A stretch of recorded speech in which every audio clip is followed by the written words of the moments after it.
Canada में work permit को लेके जो चेंजेस आए हैं वो बहुत ही अमेजिंग है। किस किस को ये चीजें जो है, नए चेंजेस जो हैं वो इफेक्ट करने वाले हैं और ये पॉलिसी कब से चालू हो रही है, वो सारी चीजों के बारे में आज की इस वीडियो में हम बात करेंगे। तो stay tuned till the end, कोई भी इसका पार्ट स्किप मत कीजिएगा। तो आप लोगों को पता है जैसे कि कनाडा में वर्क परमिट दो ही तरीके से मिलता है। जहां तो आपको ओपन वर्क परमिट मिलता है जो कि आपका पीजीडब्ल्यूपी होता है, जो आपको कनाडा में स्टडी करने के बाद मिलता है। या फिर आपको मिलता है क्लोज वर्क परमिट, जो कि बहुत अलग अलग तरीकों से लोग लेते हैं, उसमें मैं डीप इन नहीं जाऊंगी।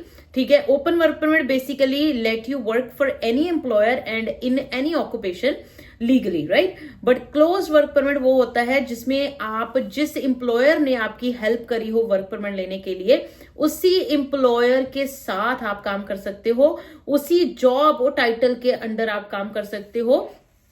फॉर एग्जाम्पल कईयों ने LMIA लेके क्लोज वर्क परमिट लिया है। फॉर एग्जाम्पल कईयों ने LMIA exempt close work permit लिया है under the various different programmes, right.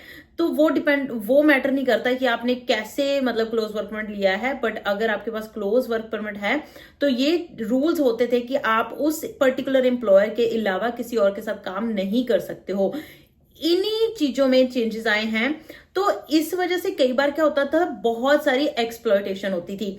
Student मान लो ऐसा भी होता था कि स्टूडेंट अगर जैसे पढ़ाई कर रहे हैं और बीच में उन्होंने किसी एम्प्लॉयर से बात करके LMIA ले ली, LMIA के साथ उन्होंने अपना वर्क परमिट ले लिया।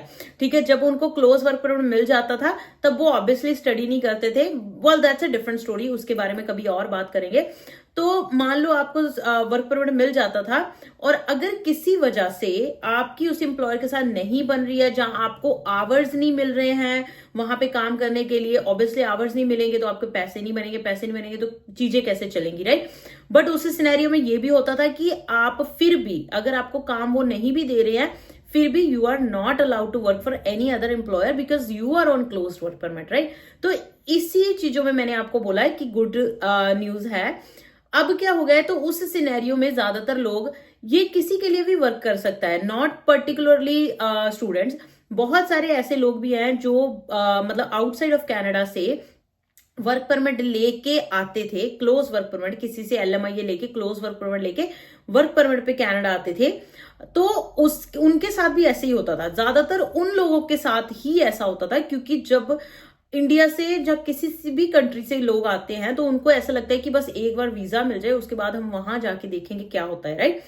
तो यहाँ पे आके एम्प्लॉयर की कोई गारंटी नहीं होती थी कि वो काम देंगे। उनका गारंटी ये होती थी कि वो आपको LMIA की जॉब, मतलब LMIA लेटर आपको दिलाएंगे, LMIA की जॉब की लेटर देंगे, जो कि employer obviously employ specific work permit होता है उसको बोलते हैं, वो देंगे। और वो आप लोगों को देंगे आपका LMIA सपोर्टिंग लेटर, राइट, जिसकी वजह से आपको वर्क परमिट मिलता था।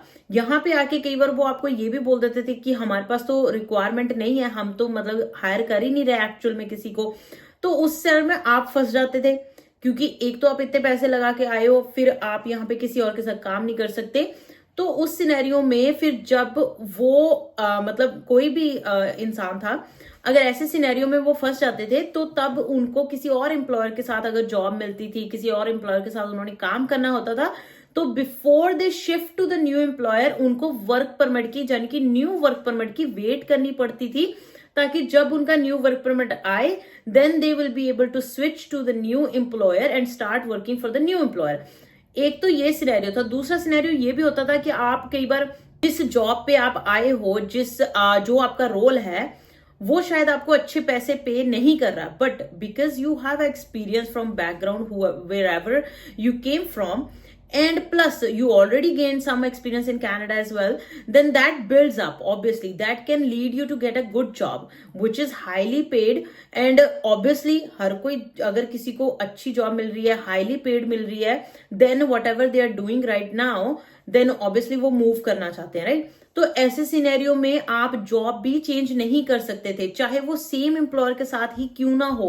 अगर वो मान लो आपके वर्क परमिट पे जॉब टाइटल नहीं लिखा, तो आप लीगली वो जॉब टाइटल या ऑक्यूपेशन चेंज नहीं कर सकते।